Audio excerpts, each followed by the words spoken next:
खड़खड़ाई झील के तरफ सफर जारी।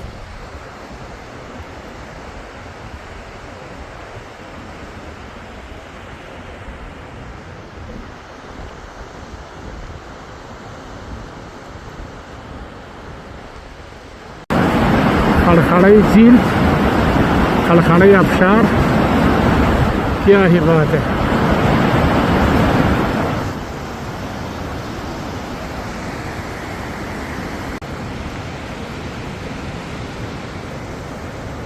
यहाँ तक आप जीप में आ सकते हैं, यानी जो छोटा गाड़ी है वागई फिल्टर जो है उसमें आप नहीं आ सकते।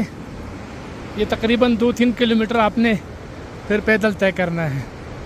और अगर आप जीप में आते हैं तो जीप में आप ये तय कर सकते हैं, मतलब गाड़ी में आप जा सकते हैं।